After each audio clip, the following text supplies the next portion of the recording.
नमस्कार दोस्तों, मैं हूं सात्विक बनर्जी और आज मेरे चैनल सैटिस कॉर्नर में आपका स्वागत है।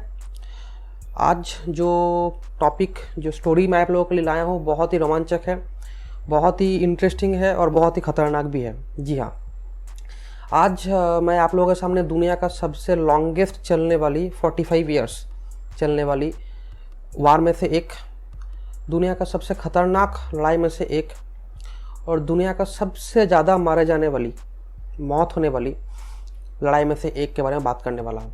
आप लोग वर्ल्ड वार 1 के बारे में सुने हैं, आप लोग वर्ल्ड वार 2 के बारे में सुने हैं, मगर इसके बाद भी एक बहुत बड़ा लड़ाई हुई जिसके बारे में आप लोगों के सामने आज स्टोरी बताऊंगा।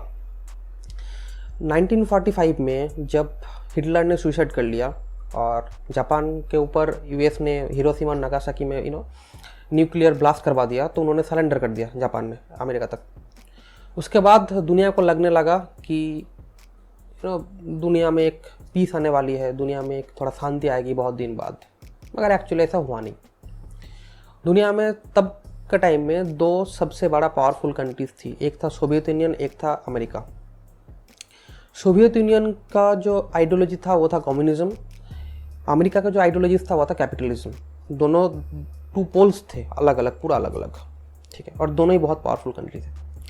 मगर यूएस के पास न्यूक्लियर आर्सेनल भी थी, जापान में गिराया था, सो अमेरिका से भी बहुत, यूएस को बहुत डरता था दुनिया। एनीवे, सोवियत यूनियन और अमेरिका के बीच में 1945 के बाद एक बहुत बड़ा कोल्ड वॉर स्टार्ट हुआ। इसको हम लोग कोल्ड वॉर बोलते हैं। क्यों? क्योंकि सोवियत यूनियन और अमेरिका के बीच में डायरेक्ट फेस टू फेस लड़ाई नहीं हुई, बहुत सारा प्रॉक्सी वॉर हुआ ऑल ओवर वर्ल्ड में, जिसके दौरान 1 से 2 करोड़ आदमियों का मौत हो गया।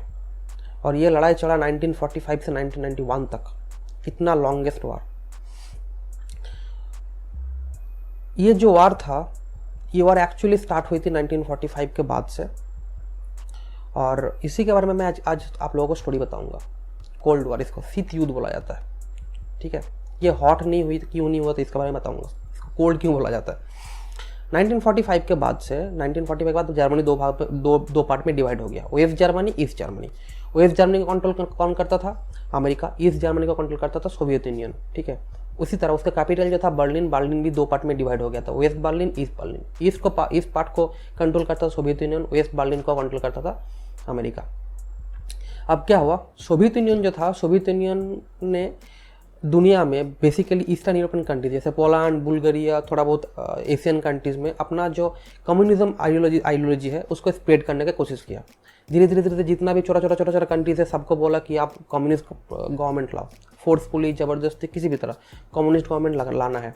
धीरे धीरे कम्युनिस्ट आइडियोलॉजी स्प्रेड कर रहा था, ईस्टर्न यूरोप, सेंट्रल यूरोप, ठीक है, इधर थोड़ा एशिया में स्प्रेड कर रहा था। इसको देख के अमेरिका को ट्रिगर हो गया। अमेरिका को लगा कि अगर ये कम्युनिज्म स्प्रेड करेगा तो हम लोग कैपिटलिज्म स्प्रेड करेंगे, इसका जो आइडियोलॉजी है, ठीक है। एक रेस स्टार्ट हो गया।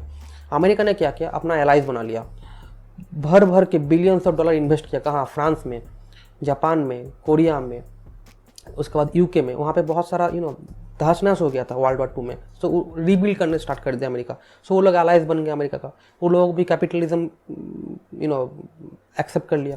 सो अमेरिका और यूएस, सोवियत यूनियन के बीच एक कोल्ड वार स्टार्ट हो गया, रेस स्टार्ट हो गया। मीनवाइल क्या हुआ, वो जो मैं ईस्ट बर्लिन वेस्ट बर्लिन बताया था थोड़ा देर पहले, वो सोवियत यूनियन चाहता था कि इस पूरा बर्लिन वो खुद कब्जा कर ले, ठीक है, इसलिए बर्लिन ब्लॉकेट कर दिया।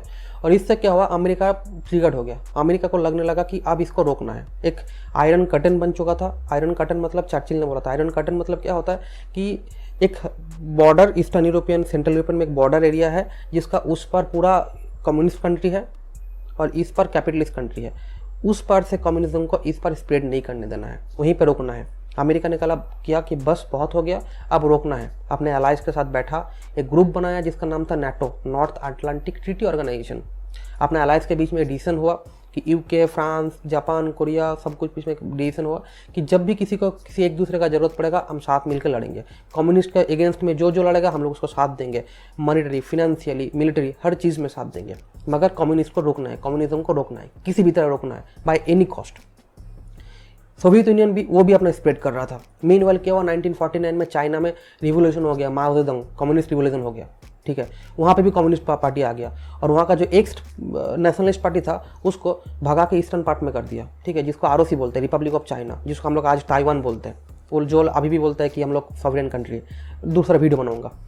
चाइना जब कम्युनिस्ट हो गया तो अमेरिका और डर गया कि चाइना भी कम्युनिस्ट हो गया। मीनवाइल और एक बहुत बड़ा चीज़ हो गया। क्या हुआ? सोवियत यूनियन ने न्यूक्लियर टेस्ट करवा दिया। जी हाँ, सोवियत यूनियन न्यूक्लियर पावर बन गया। ये देख के अमेरिका का और टेंशन हो गया, अब तो सोवियत यूनियन में न्यूक्लियर पावर है, ठीक है।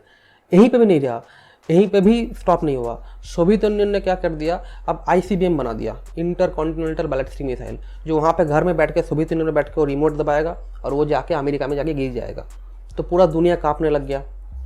रेस का चलते अमेरिका भी डेवलप कर लिया ICBM। तो 1949 तक it was pretty much clear all over the world कि एक कोल्ड वॉर चल रहा है एक्चुअली दोनों कंट्री के बीच में, मगर कोल्ड वॉर, मगर प्रॉक्सी वॉर चल रहा है पूरा दुनिया में, ठीक है। 1950 के बाद से कोल्ड वॉर का सबसे पहला विक्टिम और सबसे पहली प्रॉक्सी वॉर जहाँ पे हुआ वो था कोरिया में। नॉर्थ कोरिया में कम्युनिज्म का दबदबा था, चाइना का सपोर्ट था, सोवियत यूनियन का सपोर्ट थी। अमेरिका ने क्या किया, साउदर्न पार्ट साउथ कोरिया उसको सपोर्ट कर दिया। So northern part of Korea, southern part of Korea में एक जंग छिड़ गई जिसको हम लोग कोरियन वार बोलते हैं। 1950 से स्टार्ट हो गया। ये दोनों जो वार चला, ये दोनों वार में या वार का कोई कंक्लूजन नहीं निकला, मगर हुआ क्या, दो कंट्री में डिवाइड हो गया। नॉर्थ कोरिया एक नया कंट्री हो गया, साउथ कोरिया एक नया कंट्री हो गया। नॉर्थ कोरिया में कम्युनिस्ट आ गया, साउथ कोरिया में कैपिटलिस्ट आ गया, ठीक है। और बीच में एक बॉर्डर लाइन आ गई, ठीक है।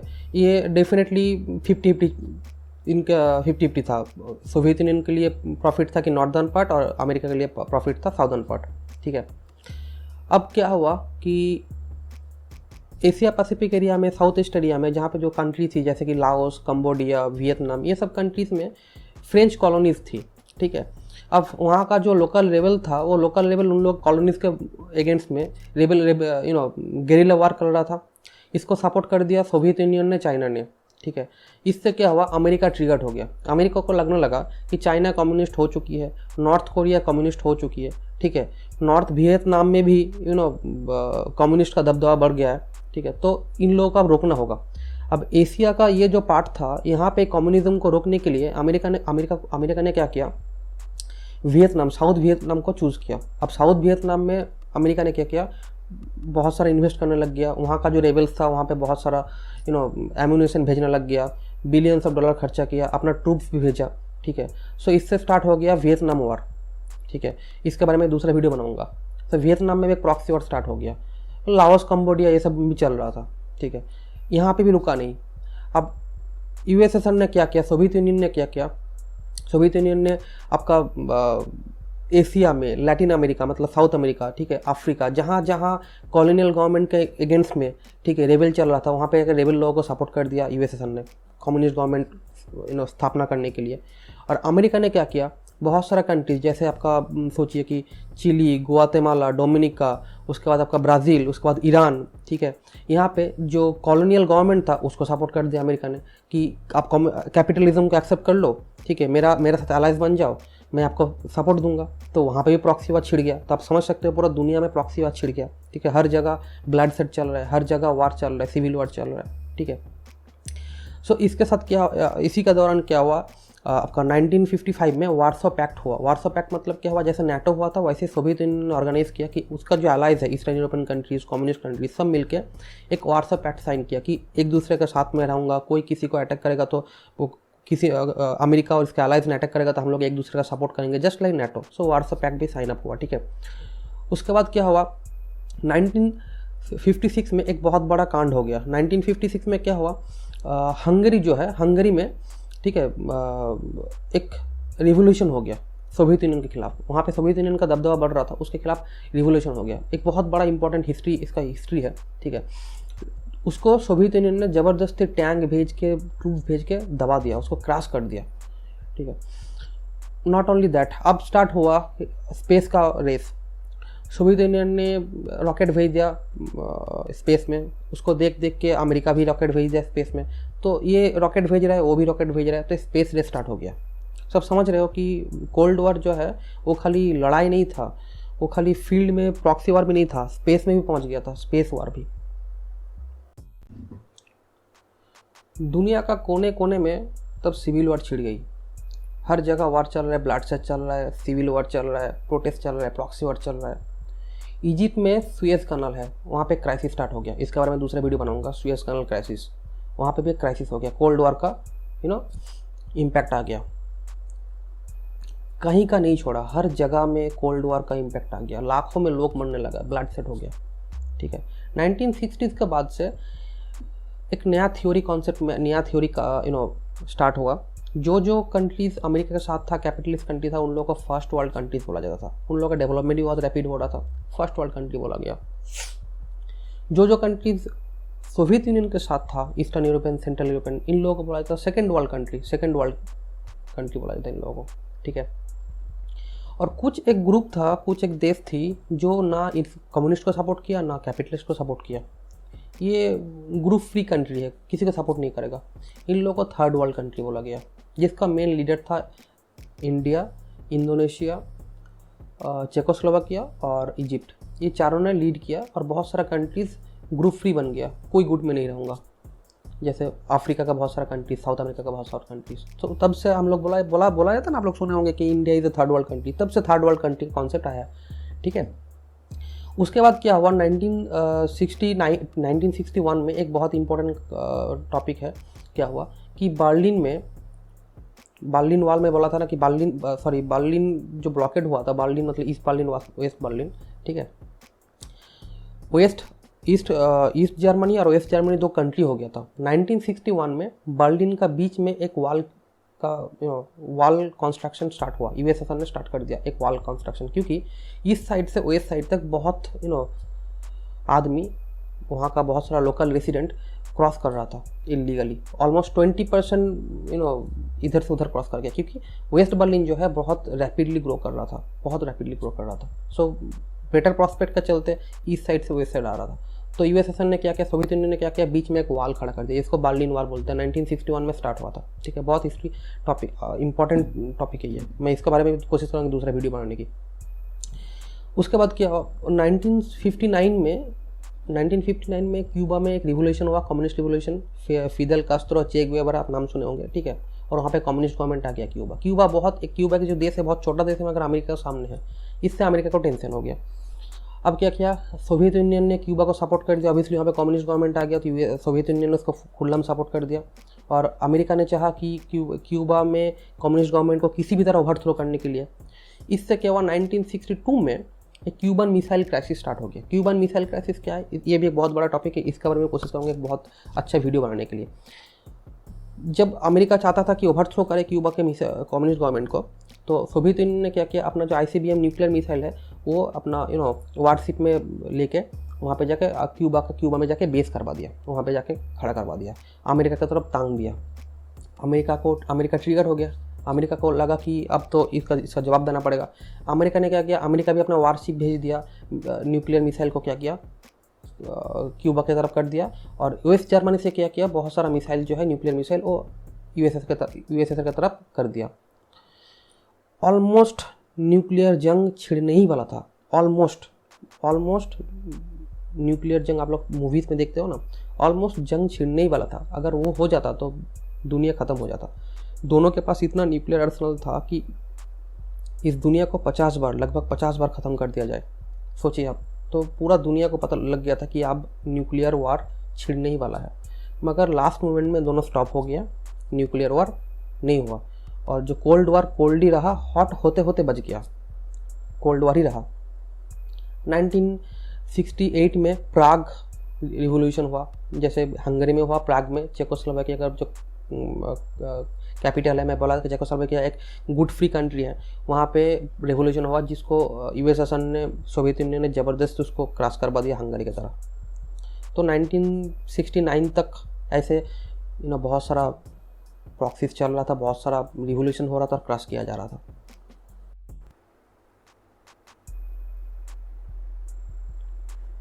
नाइनटीन 70s के बाद वियतनाम, लाओस, कंबोडिया रीजन में जो कॉन्फ्लिक्ट चल रहा था वो बहुत ज़्यादा एस्केलेट हो गया, ब्लडशेड बहुत ज़्यादा बढ़ गई। क्या हो रहा था कि वहाँ का जो साउथ वियतनामीज फाइटर है वो लोग उतना ज़्यादा कोप अप नहीं कर पा रही थी, नॉर्थ वियतनामीज के साथ उतना ज़्यादा वो लोग लड़ नहीं पा रही थी, उन लोगों की कैपेबिलिटीज़ उतना नहीं थी। हालांकि अमेरिका बहुत सपोर्ट कर रहा था, मगर वो लोगों का बैकिंग था सोवियत यूनियन का, चाइना का। साउथ वियतनामीज उतना हो नहीं पा रहा था। इसी के हिसाब से क्या हुआ, अमेरिका ने अपना ग्राउंड ट्रूप भेज दिया वहाँ पे। अब अमेरिका अपना ग्राउंड ट्रूप भेज दिया तो बहुत अमेरिका का नुकसान हुआ वहाँ पे, बहुत जान हानि हुई। मगर अल्टीमेटली हुआ क्या कि वियतनाम का इंटर वियतनाम, लाओस, कंबोडिया, हर जगह इवेंचुअली बाई 1975 कम्युनिस्ट गवर्नमेंट आ गई। अमेरिका को एक्सट्रीमली ह्यूमिलेशन फेस करना पड़ा, बहुत बड़ा हार हो गई, जो अमेरिका को बहुत ख़राब लग गया उन लोगों को, बहुत वो लोग ईगो में ले लिया। हालांकि 1973 में एक सॉल्ट ट्रीटी, उसको बोलते हैं सॉल्ट, एक ट्रीटी हुआ था, एक पीस एग्रीमेंट हुआ था सोवियत यूनियन और अमेरिका के बीच में, कि दोनों एक दूसरे का धीरे धीरे ऑल ओवर वर्ल्ड में जो इन्फ्लुएंस है कम कर देगा, अपना जो न्यूक्लियर मिसाइल्स बनाना कम कर देगा, अपना जो एस्पियोनाज है कम कर देगा। मगर जब वियतनाम और आपका वियतनाम कॉन्फ्लिक्ट और वो एरिया में जब कम्युनिज्म आ गया, तो ये अमेरिका के लिए बहुत ह्यूमिलेशन था। हालांकि हुआ क्या है, सॉल्ट ट्रीटी जिसको एक्सपेक्ट किया था पूरे वर्ल्ड में कि इससे कुछ पीस आएगी, वो पीस आया नहीं। 78-79 में जब सोवियत यूनियन ने अफगानिस्तान को सपोर्ट कर दिया, इस बारे में एक वीडियो में बनाया हूँ तालिबान और अफगानिस्तान का, आप देख लीजिएगा कमेंट बॉक्स में, मैं डिस्क्रिप्शन में मैं लिंक दे दिया हूँ। जब सपोर्ट कर दिया अफगानिस्तान का गवर्नमेंट को सोवियत यूनियन ने, तो अमेरिका ने क्या कर दिया, उसका रेबल जो है मुजाहिदीन, उन लोगों को सपोर्ट कर दिया, जिससे इवेंचुअली तालिबान हुई। ठीक है, इससे और ज़्यादा दुनिया में ट्रिगर हो गया कोल्ड वॉर। और 1980 में क्या हुआ, 1980 में सोवियत यूनियन ने ओलंपिक किया और ओलंपिक को बॉयकॉट कर दिया अमेरिका ने। 1984 में जब अमेरिका लॉस एंजलिस में आपका ओलंपिक हो रही थी, जिसको सोवियत यूनियन ने बॉयकॉट कर दिया, कोल्ड वॉर फिर से अपना पेस लेने लग गया। मगर यहाँ पे एक पॉइंट थी कि सोवियत यूनियन उतना ज़्यादा इकोनॉमिकली स्ट्रांग नहीं रहा था, अब धीरे धीरे स्ट्रांग वो लोग इकोनॉमिकली बहुत ख़राब होने लग गया था। प्लस सोवियत यूनियन का जो इंटरनल मैटर था, कॉन्फ्लिक्ट था, वो बहुत ज़्यादा ख़राब होने लग गई थी। मीनवाइल अमेरिका ने क्या किया, अमेरिका ने और ज़्यादा मिसाइल बनाना क्रिएट कर दिया और हाई टेक्नोलॉजी बनाना स्टार्ट कर दिया, बहुत ही इन्वेस्टमेंट किया, उन लोगों की इकोनॉमी बूम हो रहा था। सैटेलाइट मिसाइल सिस्टम, सैटेलाइट से न्यूक्लियर मिसाइल फेंक सकता है, ऐसे टेक्नोलॉजी बना लिया अमेरिका ने। मगर सोवियत यूनियन उतना कोप अप नहीं कर पा रही थी इसके साथ। अब सोवियत यूनियन का तब का नया लीडर आई, उसका नाम था आपका मिखाइल गोर्बाचेव। मिखाइल गोर्बाचेव ने देखा कि हमारा देश का आदमी लोग खाना खा नहीं पा रहा, हम लोग इकोनॉमी इतना ख़राब हो गया, अब कोल्ड वॉर को थोड़ा साइड में रखो, अब कुछ रिफॉर्म लाओ। तो उन्होंने एक रिफॉर्म लाई। वो रिफॉर्म जो लाए उन्होंने, वो रिफॉर्म में से बहुत सारा रिफॉर्म ऐसा था जो रिफॉर्म, अब ये इसके लिए अलग से वीडियो बनाने की कोशिश करूँगा, जो डिबेटेबल है। फिर भी प्रेस कॉन्फ्रेंस मिल गया, कम्युनिस्ट कंट्री में प्रेस कॉन्फ्रेंस उतना होता नहीं था, प्रेस कॉन्फ्रेंस मिल गया।